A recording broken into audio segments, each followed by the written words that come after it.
Emily said with certainty. David's using the vessel's dimensional properties to hide us within a pocket of altered time. Will we ever get out? Sarah asked. Emily's expression was unreadable. I don't know. Better try to capture them where they are, Robert decided. Prepare for transition.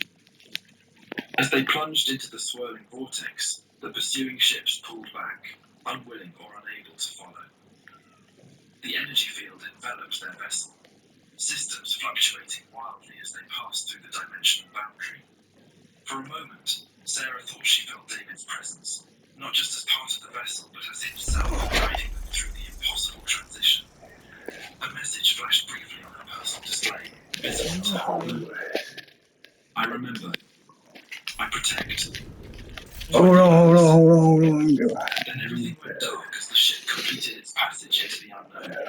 When the systems rebooted minutes later, the viewports showed only empty space. I'm ready. No sign of the vast vessel, the Prometheus, or any familiar star patterns. Where are we? Olivia asked, her voice small in the silence.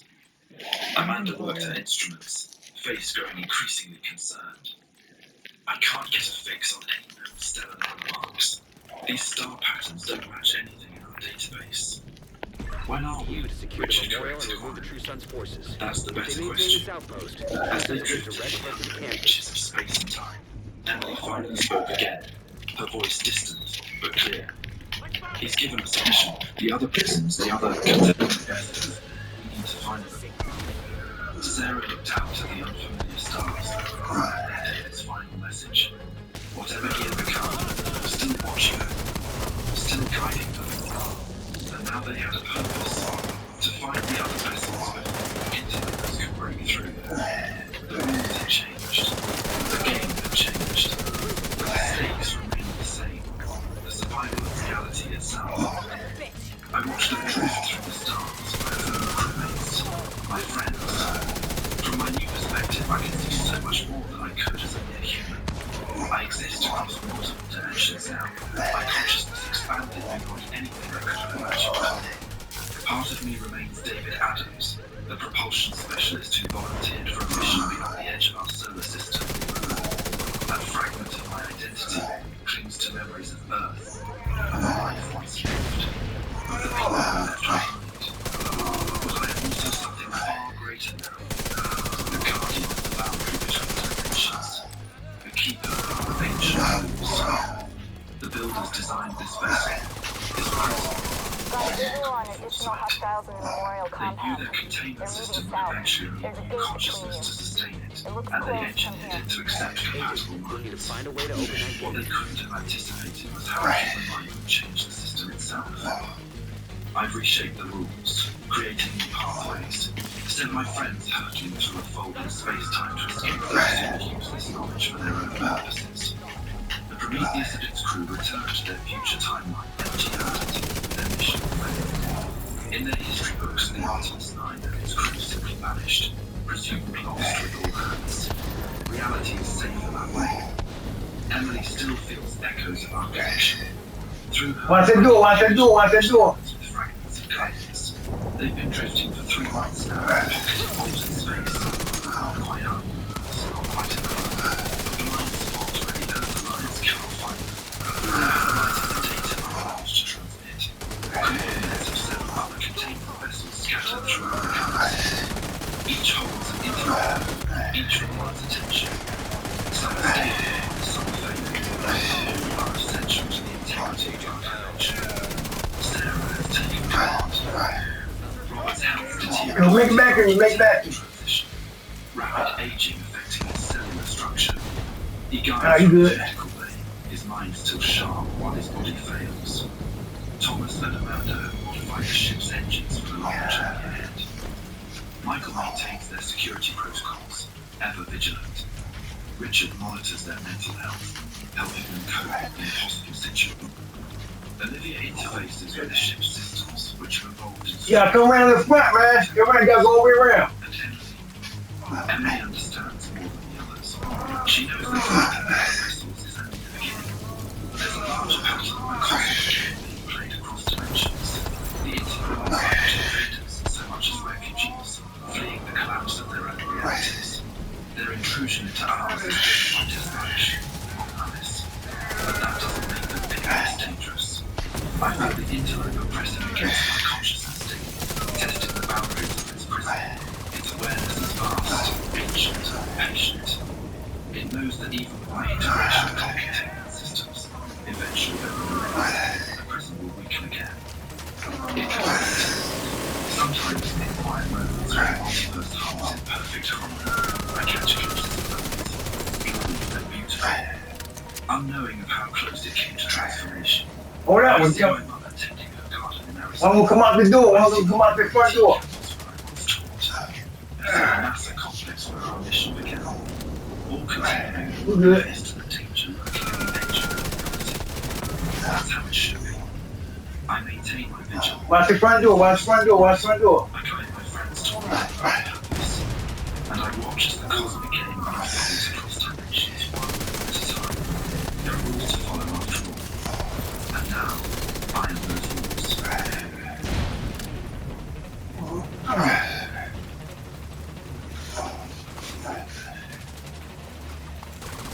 Wait, if you were detained at any ground somewhere, this is the money pledge that's getting former detainees properly compensated on the American juvenile detention staff. Alleged criminals properly protect you, properly increase your safety at risk, and now a lawsuit sexual abuse and mistreatment. This is talk.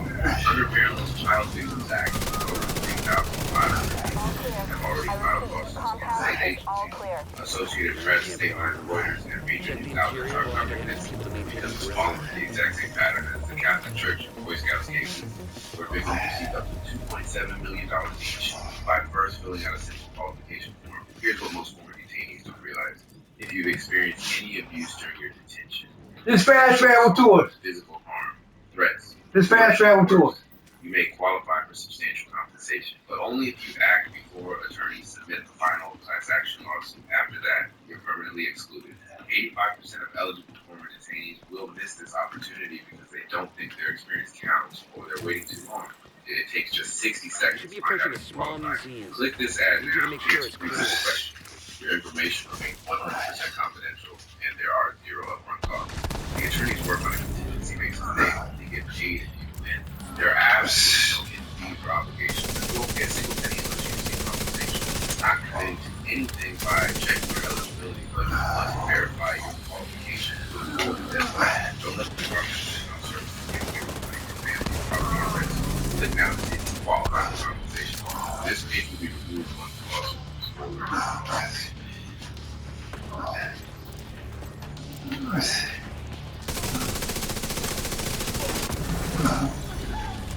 Wrapping order, you. I wasn't within time. 2, 4, 6 on the menu. Gotta have a look. I woke in the cell, the bars, the drawers. Just shimmering energy fields crackling with violet light. I groaned as I pushed my naked body up on shaky arms. The cell was sterile and frigid. Its air thick with piss and sweat. Stick their system My in breath Isaac. formed I faintly get in a front better of me idea as of I what they're scanned them. planning. I froze when I saw them. 3 naked figures sat huddled in the far corner. A young man, skeletal and shivering, his ribs jutting beneath paper-thin skin. A young woman with matted blonde hair Truth clinging of to the her memorial face, into a base. her wild eyes An area bloodshot and beneath you would darting, increase security. and an older Isaac can't man access whose data on cold this face was location. carved with despair, Stay alert. his cheeks hollowed by hunger. There's some loot back there. Another one, the older man rasped without looking up. His voice was dry gravel scraping against stone. The woman lunged forward suddenly, her hands clutching at my shoulders with surprising strength. "Are you okay?" she demanded breathlessly. Did they do anything to you?" Her breath reeked of something sour. I opened my mouth to lie or scream something, but the room tilted violently beneath me before I could form words. I fell down, darkness swallowing me again. Hey, stay with us," the woman urged, her voice sharp and urgent. Her fingers dug into my shoulder, nails caked with grime. My throat. Hold on. There's some more loot down here. Hold on. "What's your name?" she pressed. "I'm Sarah." Isaac just ID'd those shells as I chemical croaked. weapons. The name Terry. Can't afford to let the True Sons escape with those. "I'm You gotta find a way to close up that tunnel. Alex. young man edged closer from the shadows. Welcome to hell, he whispered, his voice frayed at the edges.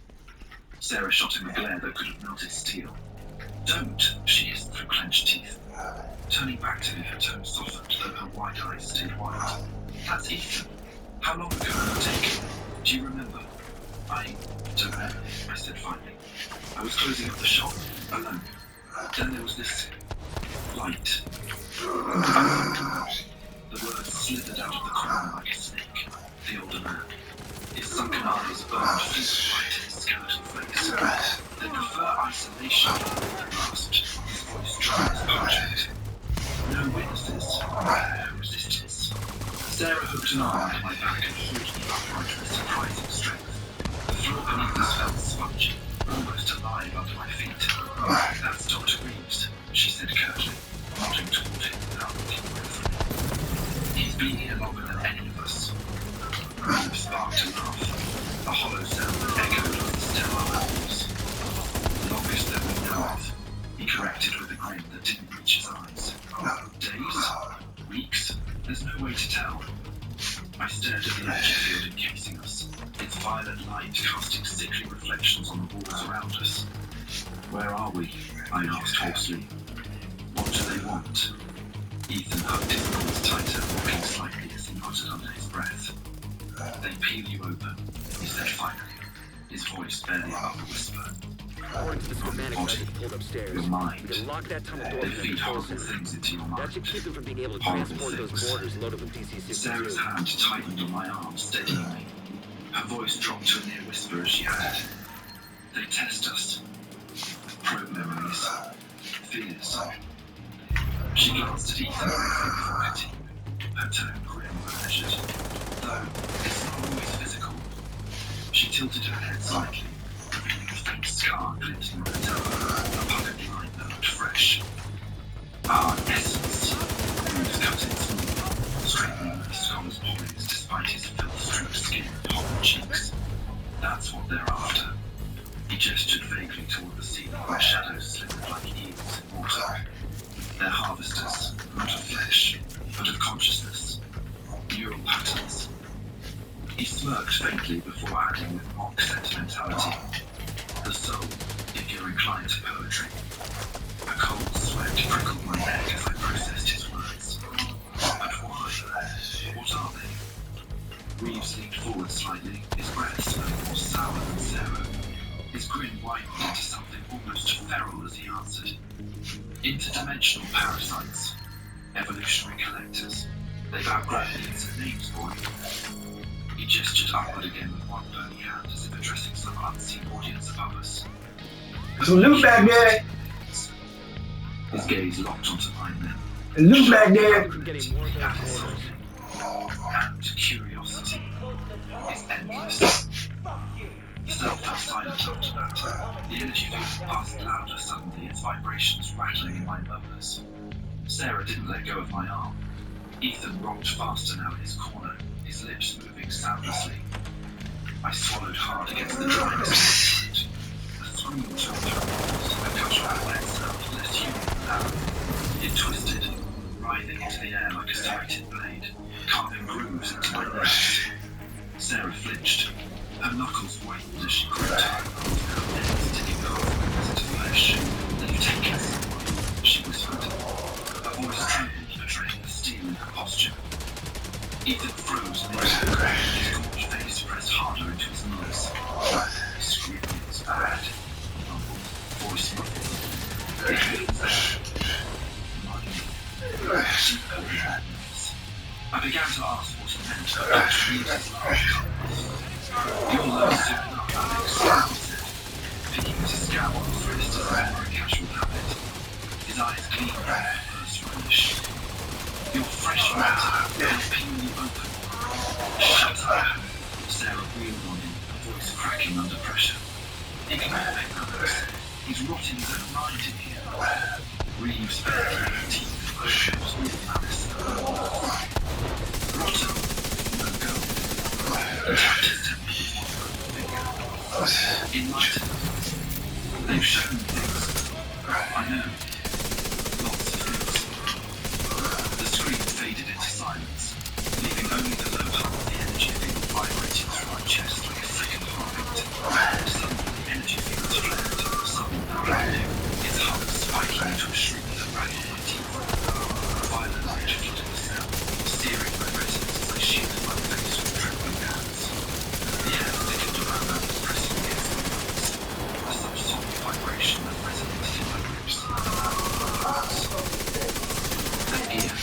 Sarah breathed, Good work. backing away Go on instead and of head bed. back up. The team from the The campus field is taking dissolved as position the wet inside the tar carrying memorial. Schlick.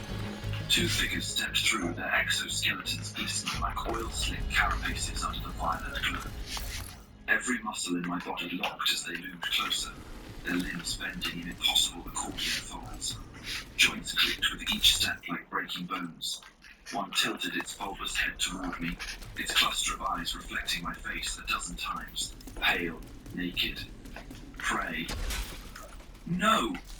Sarah lunged in front of me without hesitation, arms spread wide like a shield. Her scarred temple glistened with sweat under the flickering light. I know they would have used your us, and we would have ended up. The aliens didn't pause or even Can't tell you acknowledge how her plea. relieved I am to have you on A our side. needle-tipped appendage rose from Thank its you. side like a divining rod and pointed directly at me. Its exoskeleton rippled faintly as if alive. Organs beneath pulsed faster. Anticipation. Alex. Today, we dealt Sarah a great spun blow to toward the me, True Sons her voice infrastructure. raw and We desperate now. confiscated a massive Don't let cache of them chemical in. weapons Don't give them a and path. eliminated a stronghold near the campus. Before I could respond You or should even be proud. process her You words, saved a lot of an lives invisible today. force clamped around my torso like a vice. My breath hitched as my feet left the ground. Gravity itself seemed to recoil from me. My body hung suspended as if plucked from reality by unseen hands. I fainted. I awoke in another room to an orb hovering inches from my nose. Its surface shimmered mercury bright but disturbingly organic, quivering like a jellyfish's bell. I tried to step back, but my feet wouldn't move. The floor beneath me grew viscous, tendrils of warm violence curling around my ankles like living restraints. Its surface rippled faintly as if reacting to my breath. Then it flared. Light erupted, a supernova trapped in glass, searing through my eyelids even as I squeezed them shut. Veins painted red against the blackness. My skull throbbed as if it was splitting open. Then it invaded. Memories, not mine, speared into my mind like jagged shards of glass. A woman's blistered hands clawing at a burning doorframe, her skin sloughing away like melted wax. A child's muffled screams bubbling underwater, tiny fists pounding against ice that refused to crack. An old man's bulging eyes as thumbs burst into his killer's thumbs and mine, overlapping in a grotesque fusion. The vision mutated, twisting into something worse. I was the woman now, flames licking at my flesh as it crackled and peeled away. I was the child, lungs flooding with icy water as panic clawed at my chest. I was the murderer, knuckles whitening as I tightened my grip around a stranger's throat. My scream tangled with theirs, a dissonant chorus of agony that reverberated through my skull. No! I raked my fingernails down my face in desperation, trying to flay the horrors out of me. My breath came in ragged gasps as I fought against the tide of alien memories threatening to drown me. And then, a flicker, a different memory, a fracture in the nightmare. My granddad's garage, oil-stained concrete under my knees, his calloused hand gripping mine, guiding a wrench over rusted bolts that refused to budge. Pressure's just fear leaving the body, kid, he'd said with that cigarette-rasped laugh of his. Now turn. The tang of engine grease filled my nostrils. Alright. Some afternoon light streaming through the cracked garage window. His voice was steady and warm, a lifeline pulling me out of the abyss. The orb shuddered. Its light dimmed abruptly, spasming like a dying firefly caught in its own glow. The foreign memories recoiled violently, as though scalded by something they couldn't comprehend, something they couldn't mimic, something real. I clung to Grandad's voice like a prayer. Pressures just fear moving the body. Turn, turn, turn. I pried my eyes open slowly, blinking away tears that streaked hot down my cheeks. The orb hovered before me for an instant longer, its white oiled light now reduced to faint flickers rippling weakly across its surface. Then it dissolved into mist. Its remnants curled upward like smoke toward the ceiling, before vanishing entirely into the cold void of the chamber. My knees buckled beneath me as I collapsed onto the floor, gasping for air that felt too thick to breathe properly. My hands trembled uncontrollably as I pressed them against the sticky surface beneath me for support. I fainted again. Alex! Sarah was beside me, her hands fluttering over my face like she didn't know where to start. Look at me. What did they do? I spat blood and trembled as I pushed myself upright. They tried to break me, I rasped. My voice grated like sandpaper against raw nerves, but I bared my teeth anyway, a defiance I didn't fully feel. But they couldn't. Dr. Reeves uncoiled from the shadows like a vulture descending on a carcass. His roomy eyes glistened with something that might have been curiosity or hunger. They couldn't, he murmured, creeping closer with slow, deliberate steps. What did you feed them, boy?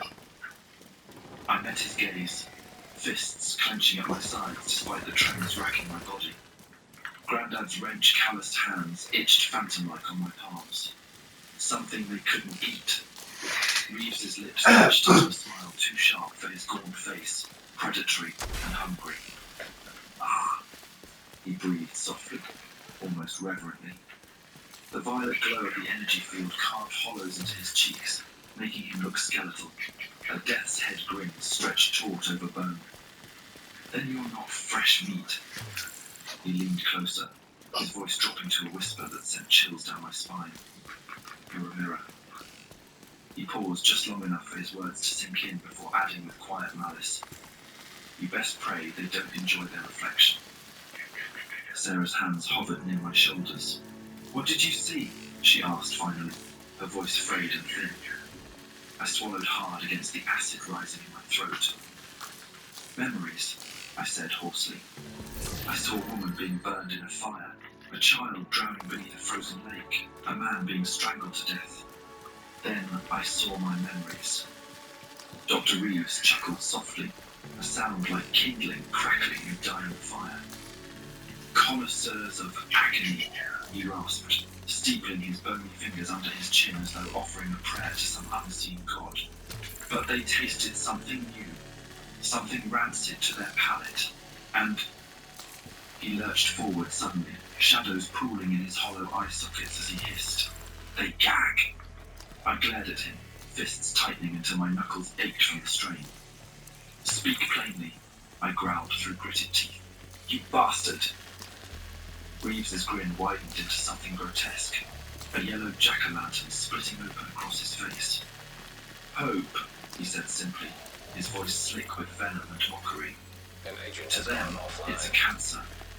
He tilted his head slightly, as if savouring the word before adding, a splinter. Shut up, Sarah barked suddenly, her cheeks flushed with fury or maybe fear, but her stance was steady. Reeves looked closer still despite her outburst, but feed them curiosity. His gaze flicked upward toward the ceiling where shadows slithered like ripples through waterless depths. Multiplies. He smiled faintly at some unseen revelation above him. Like maggots. The walls convulsed violently without warning, bioluminescent veins flaring brighter before dimming again in erratic pulses that painted the cell in sickly hues of violet and blood. The energy fields hummed and warped into a guttering snarl that vibrated through my teeth and rattled deep in my ribs. Sarah flinched, but didn't back down, even as her knuckles whitened where they gripped my arm tightly now. Not grounding herself, but anchoring me. It's just the ship, she said sharply over Ethan's eyes. Though her voice God damn it. Ethan closed his scales and Oh, come on, damn, I couldn't move fast enough. Watch out, man, watch out, man. Trying to get mine. Spiraling out of control. In the walls, in the air. The floor undulated faintly beneath us, veins glowing brighter whenever I shifted, a predator tracking prey. Alex, Sarah's whisper cut through the oppressive drone. Her hand trembled as she pointed at the floor. I followed her gaze and froze. My shadow was seared into the biomass. The outline of my body smoldered faintly, edges charred as if the ship itself had branded me. What the hell? I scrambled back instinctively, my soul sticking to the gummy surface like tar. Reeves wheezed out a laugh from his corner, a sound like dry leaves scraping over stone. The scar, his voice almost admiring. How poetic! Explain, I snapped, my voice raw with frustration and fear.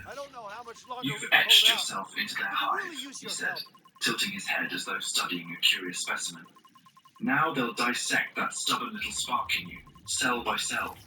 The walls rippled violently in response, bioluminescent veins flaring and dimming erratically. The energy field fizzed and spat like an unstable reactor, its hum warping into a guttural snarl that vibrated through my teeth. Static lifted Sarah's hair, strands dancing like black snakes in an unseen storm. "They're coming," she whispered.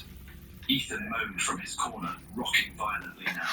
His nails raked over his scalp as he muttered incoherently, "Coming, coming, coming." "They can't take him twice." Sarah snapped suddenly, shoving me behind her despite the tremble in her legs. She stood firm, her scarred temple glistening with sweat under the flickering violet glow. The energy field exploded, not violet this time. Red. Crimson light flooded the cell like spilled blood, thick and clinging to every surface. The air reeked of copper and burnt hair, sharp enough to sting my nostrils. The flame deepened into a bass rumble that rattled my ribs. This is new," Sarah whispered, her voice barely audible in the din. Reeves's smirk faltered for the first time since I'd met him. His pupils blew wide as he moaned under his breath.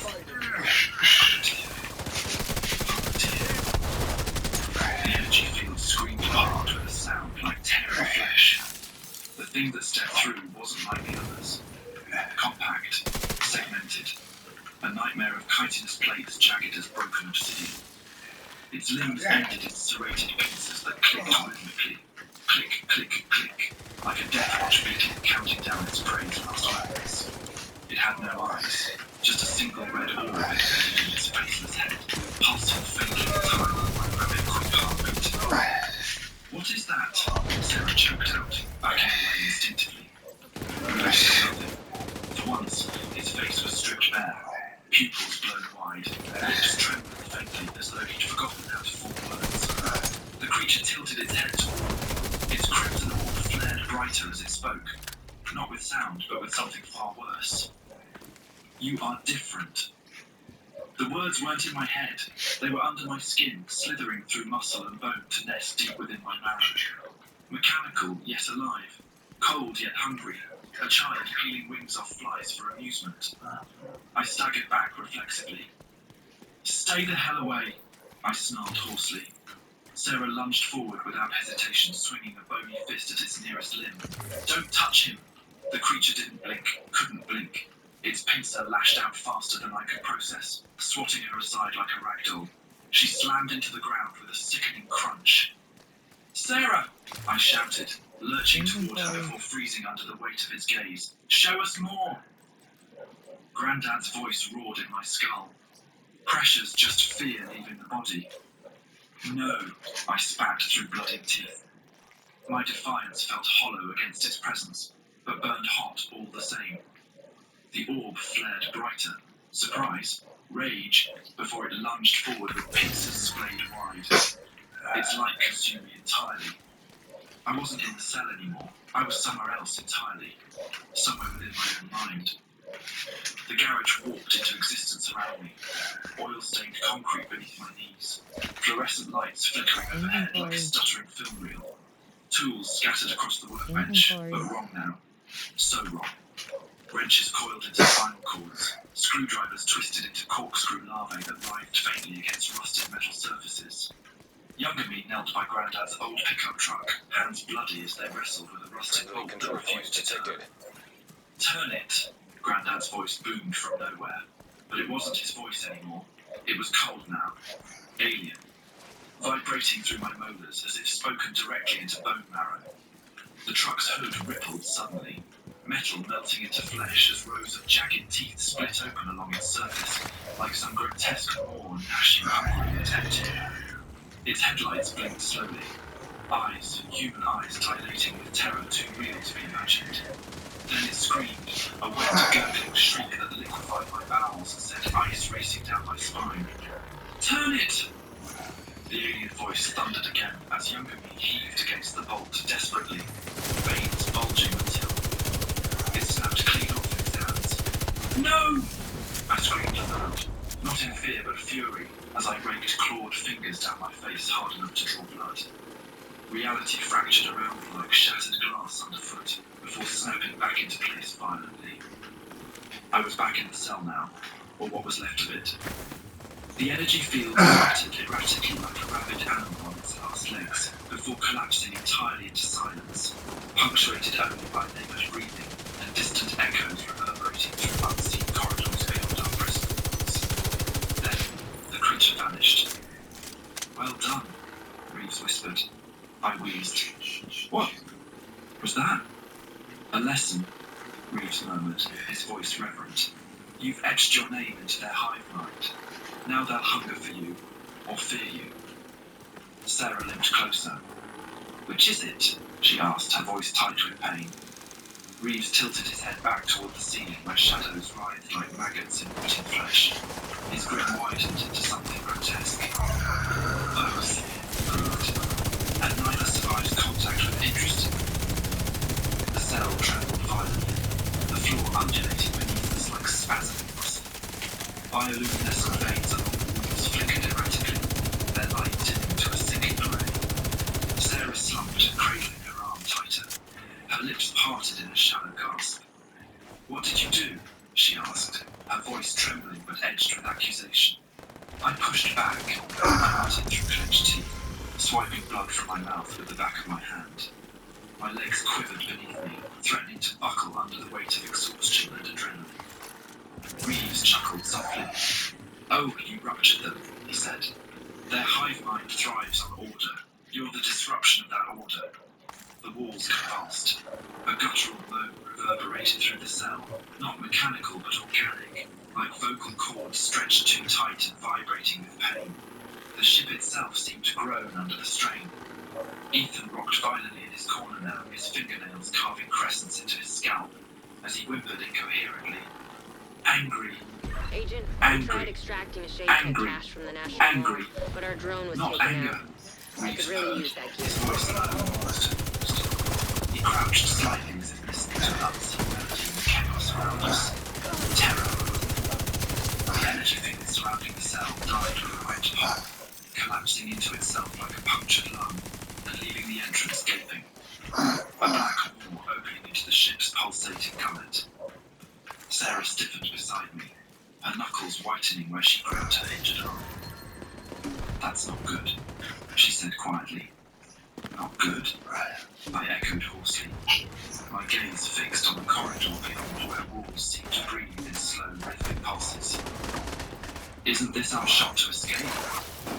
Reeves's grin faded for the first time since I met him. His expression turned grim as he stepped toward the threshold and peered into the darkness beyond. They're hurting you, he said softly, almost to himself. He turned back toward me. Drop the gates, he continued in a whisper that felt too loud. Let the lamp wander. He gestured toward the corridor with a skeletal hand, right to the slaughterhouse. Sarah grinned. Don't. It's a trap.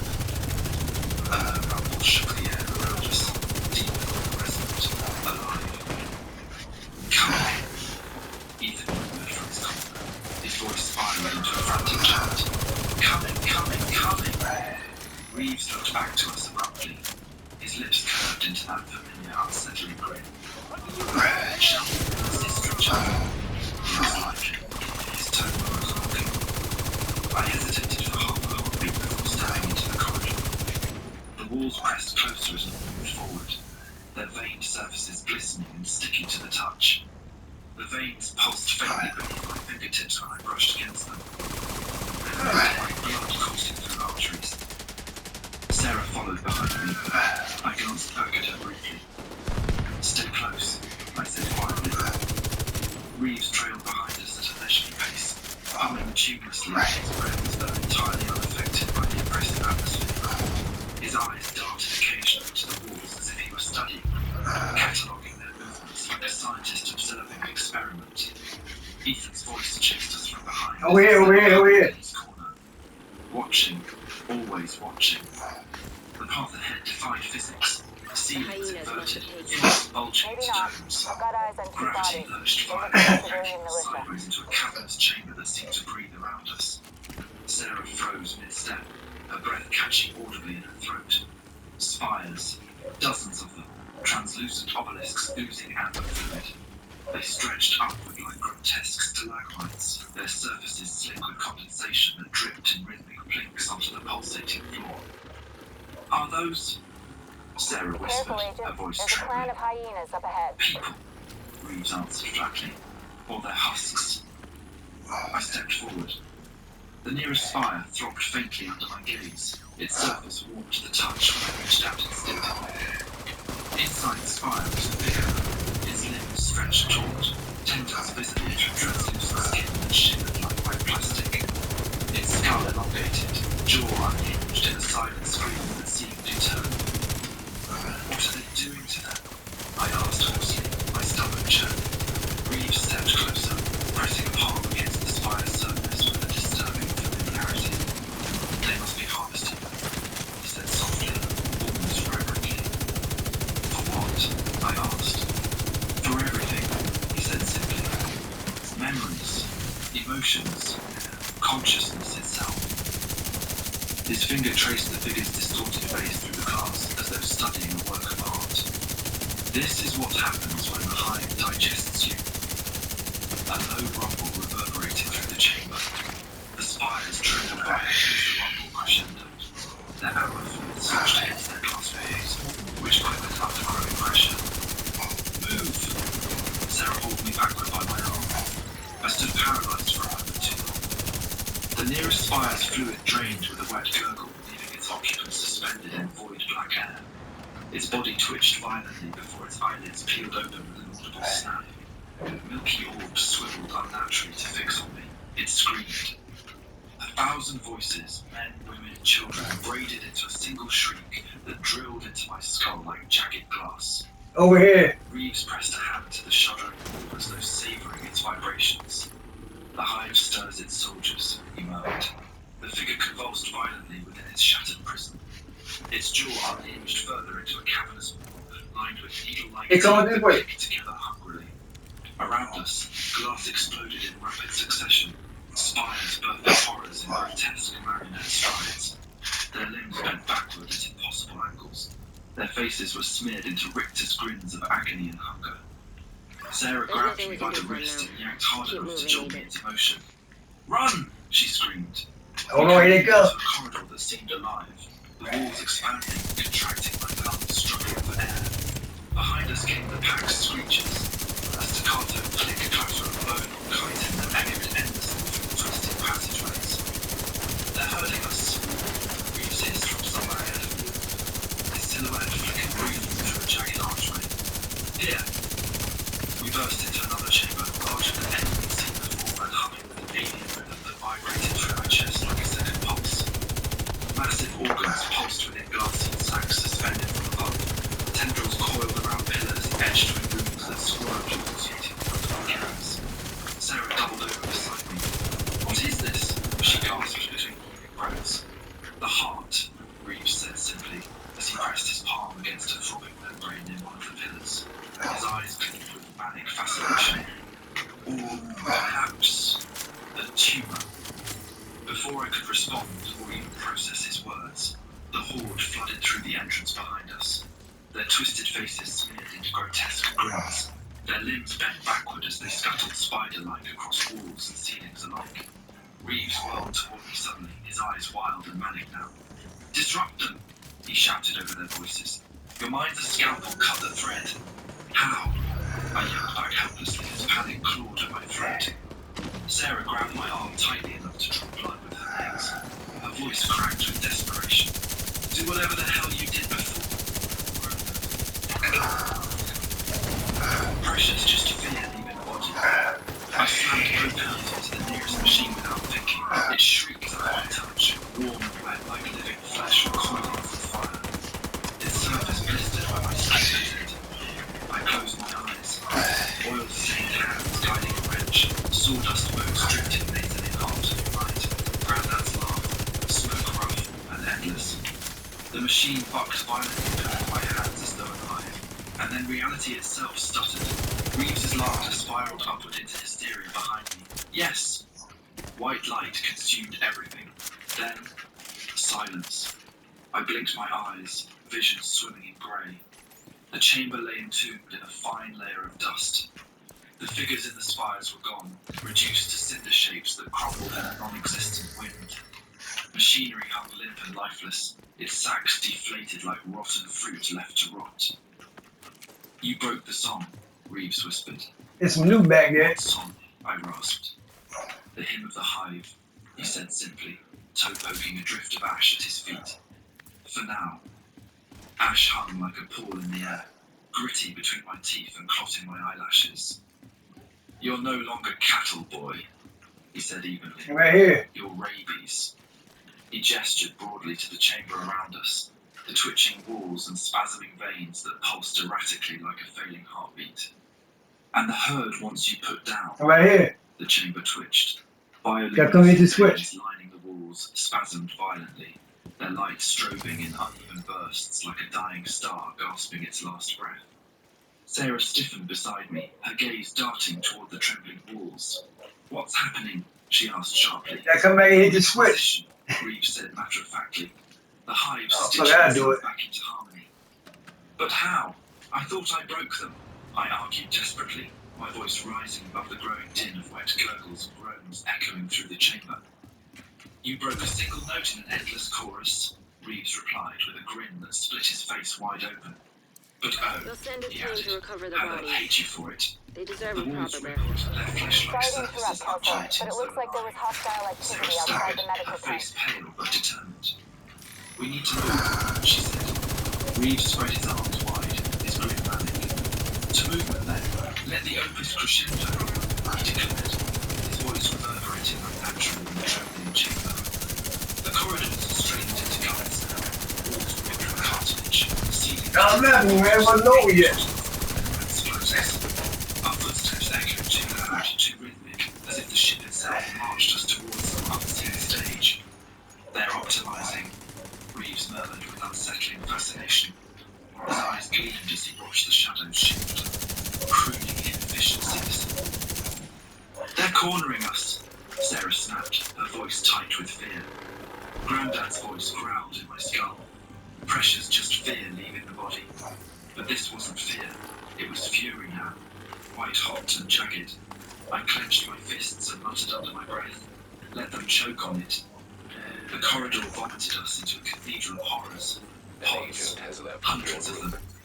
They hung from the ceiling like grotesque womb fruit, translucent sacks filled with bioluminescent amniotic fluid glowing a sickly septic green.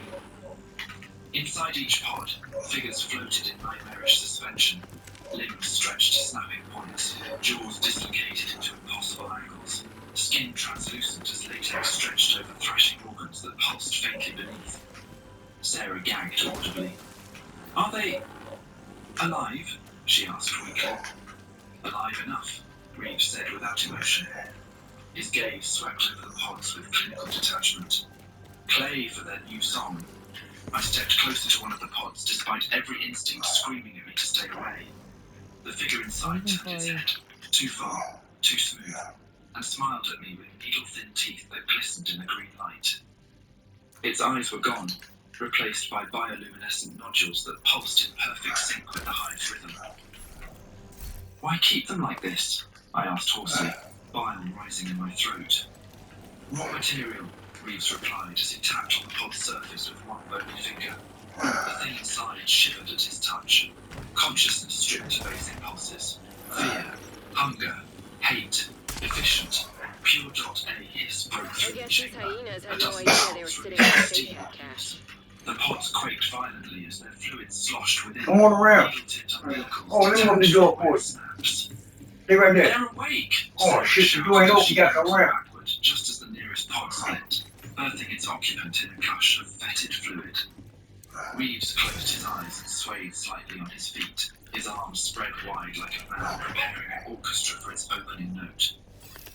Ah, the Door conductor about to open. arrives, he Stay right there. reverently. The chamber breathed. From the shadows emerged a Get ready. tiny marionette of knotted tendrils, black as event horizons and just as Hey, you gotta get ready. its head swiveled unnaturally, a single Dig your heels crimson in, light Agent. burning It's at about its to get core rough. like a dying star collapsing inward on itself. Back up, they come that way. Thick and electric with ozone and something fouler. Decay made manifest. Tendrils unfurled from its body, liquid and infinite, fracturing outward until they anchored themselves to walls, seabound, reality itself. They stitched into the ship's flesh like veins feeding a cancerous organ. Alex! Sarah gripped my arm tightly. Her voice was raw with desperation. Do something. Reeves stood amidst the chaos like a prophet, welcoming divine wrath. Survival, he called out over the dim, cloven walls and rupturing veins, is the sharpest note of all. The conductor loomed before me now, a living thing with tendrils branching infinitely outward, its crimson orb pulsing frantically like a fading heartbeat. Shadows twisted unnaturally around it, jagged lines of light cut through the air like knives, slicing reality apart piece by piece. My vision fractured into kaleidoscopic shards, 1,000 realities overlapping where the Send a team conductor to retrieve existed the in all body. In iterations the at meantime, once. bring that cash back to the house and we'll get it cleared up. Alex! Sarah screamed again, her voice frayed and desperate as blood streamed to the face where collapsing walls had grazed her skin. Reeves stepped forward then, his arms spread wide like a martyr embracing his fate. Magnificent, he breathed reverently and stared into the conductor's orb. A symphony of... A tendril snapped out faster than thought, a blur of obsidian that struck Reeves mid-chest with bone-crushing force. He folded instantly under its impact. Ribs crunched audibly as he hurtled across the chamber and slammed into a pod with shattering force. Glass exploded outward. Amber fluid gushed onto the floor around his broken frame. Sarah screamed, "Do something!" Grandad's voice detonated in my skull. Pressure's just fear leaving the body. I stepped forward despite every nerve. The conductor's presence bit into me, 1,000 needles plunging deep into bone marrow. But I reached deeper still. Oil-stained hands guiding mine over rusted bolts. Sawdust motes drifting lazily in golden light. The garage's rusted skeleton standing defiant against time itself. The hive's rhythm stuttered. The conductor recoiled violently, its tendrils spasmed erratically as though struck by an unseen force. Cracks splintered across its crimson orb like ice fracturing under a hammer. A keening wail tore through the chamber. Not mechanical, but organic. Born from some dark place between the stars where no light had ever touched. The ship convulsed around us violently now.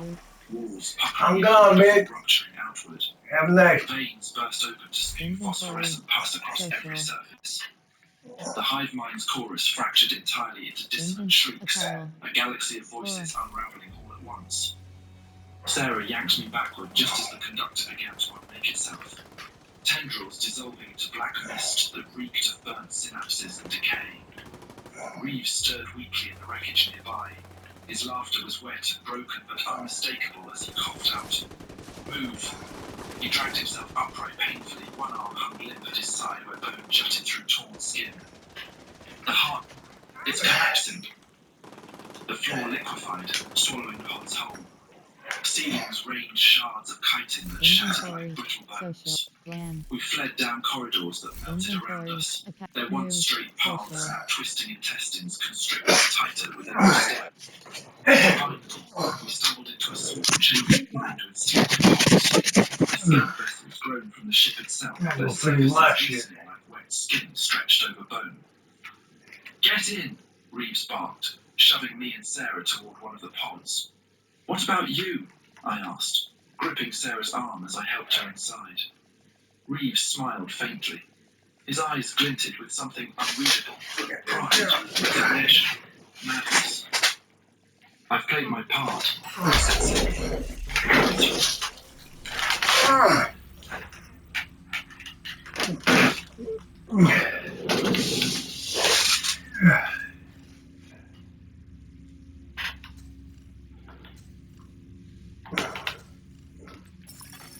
Incoming backup request.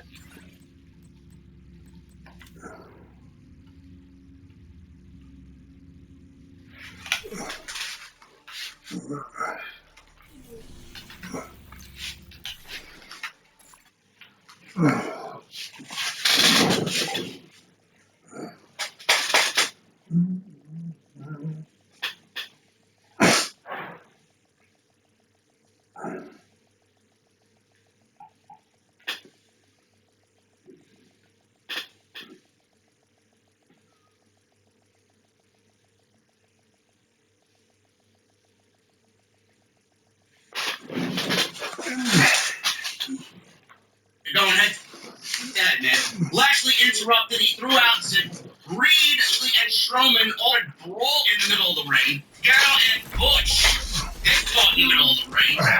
Gargano nailed Butch with a beautiful DDT, spiked him right on top of his head. Everybody started hitting big moves. This led to Lashley dumping out Gargano. Reed dumped out Butch. He landed on the apron. Reed then threw out Holland. Reed pushed Butch off the apron to eliminate him. Holland caught him, but then Butch was put back on the apron. Reed eventually threw out Butch, and that was to no avail there by the Brawling Brutes. So it's down to now LA Knight, Bronson Reed, and Lashley with Strowman. So we got 4 guys and LA Knight. 3 guys, 3 beasts and LA Knight. One of them being LA Knight. Fans were going crazy for LA Knight. Reed threw out Knight to a huge chorus of boos. The fans chanted for Knight as he walked off. Strowman then power slammed Lashley, but Reed took advantage and eliminated Strowman. The final 2 were Lashley and Reed. Reed went for a splash. Lashley moved. Reed recovered to try and throw out Lashley, but he held on. Lashley fought back and threw out Reed for the win. And Bobby Lashley wins the Andre the Giant Memorial.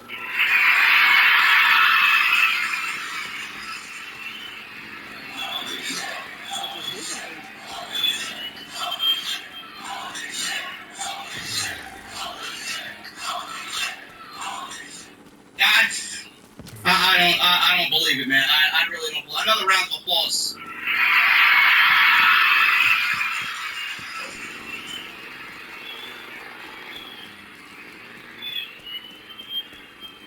It's unbelievable, man. It really is unbelievable, honestly. That munitions stockpile is too good a target to pass up. Get in there and do some damage.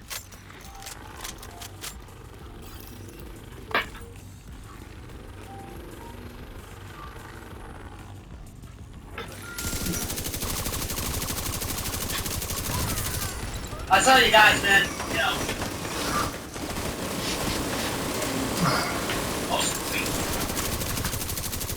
This guy owns the fucking farm. He really does. He really owns it. I just work it. Man. Unbelievable support, man. This is the level of support that you guys have for. And sometimes I'm just left speechless. Sometimes I'm just left speechless. You guys give me this level of support that, to me, I go to bed at night and think, I got the best mostly with a $500 super chat donation. Daryl with a $500 super chat donation earlier in the night. You guys are fucking incredible, man. I can't thank you enough, man. I wish I was out on the West Coast, man. I said this today. I wish I was out on the West Coast, man.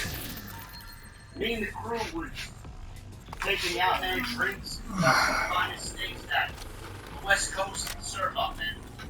Unbelievable. You guys are fucking incredible. We're gonna continue on with the rest of the show, man. I just wanted to show my appreciation. You guys can have anything off this menu here, man. I mean, order yourself whatever the fuck you want, man. All night on me. All night on me. Well, Sam was down here. Wrap that up. Get to Cody. And Hogan. Thanks for Jason. Video. You won't fuck down the rest of the predictions right here. Take it easy. Pull up a chair or a beverage.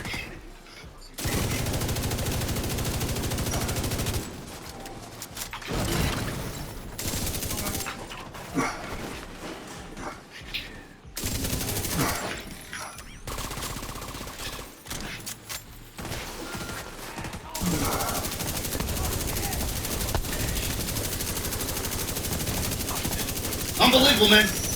Unbelievable. You guys are fucking crazy, bro. Thank you, Osaquid. I love you, buddy.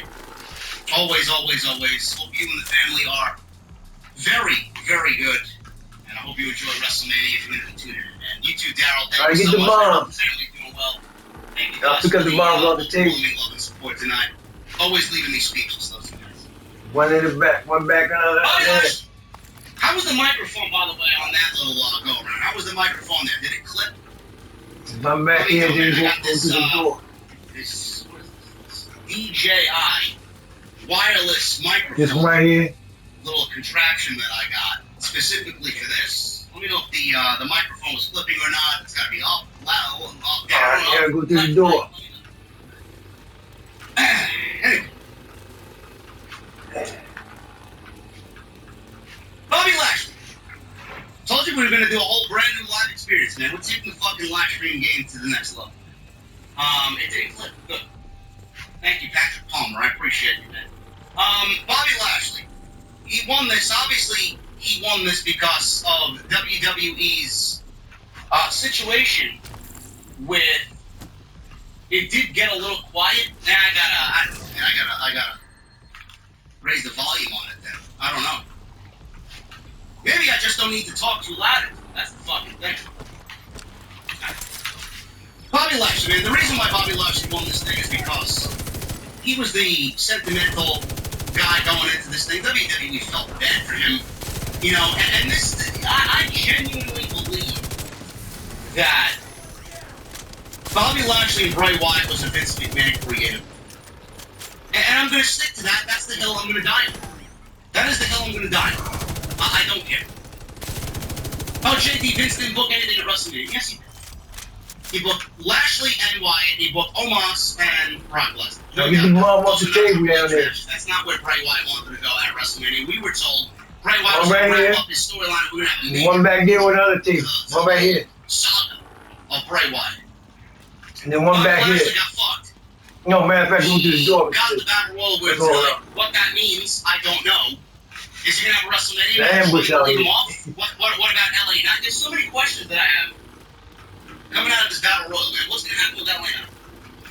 What's gonna happen with LA? Is LA not gonna have a match at WrestleMania? Alright, now get He clear needs to before be there detonates. tomorrow. He absolutely needs to be there tomorrow.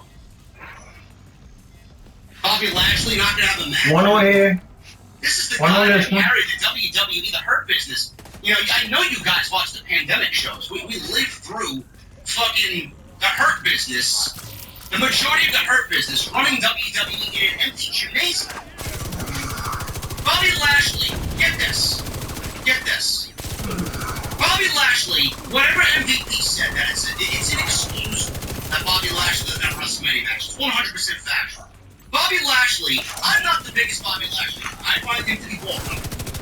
But I don't take anything away from what he did, man. Bobby Lashley and the Hurt Business led the WWE with Sasha Banks and Bayley through the entire pandemic era as WWE was holding their shows in a fucking gymnasium. That's where they were. Bobby Lashley was a part of that. He led that WWE era. Drew McIntyre led that era. This is how they repay you, by giving him a fucking battle royal. It's kind of fucked up, dude. Bobby Lashley absolutely deserves better at WrestleMania. What are we doing? He didn't deserve Bray Wyatt in the beginning of this. This is why I There's mom on this one right here. And now we're looking at a match at WrestleMania that doesn't exist. Bobby Lashley doesn't have a match at WrestleMania. It sucks. I feel bad for him. That's why they gave him this. I wanted Braun Strowman to win, to be honest with you. I wanted not Braun Strowman. I wanted Bronson Reed. Strowman did not look bad in there. He did not. I wanted Bronson Reed to win this thing. When it came down to the big guys at the end, I'm like, Bronson Reed's got to win it. And you see how Bronson Reed has been booked by Triple H, man. Bronson Reed is being meticulously Right here. Up here. by Triple H, man. The little things that Triple H has done to get Bronson Reed to look good on television, man. He looked like a stud in there. And that's going to continue, man. That's it. Attention to Bronson Reed after WrestleMania, man. He's going to be one of those guys like Johnny Gargano, Tommaso Ciampa coming back, Kevin Owens, right? Kevin Owens is already getting his moment at WrestleMania, but guys like that haven't really made an impact yet.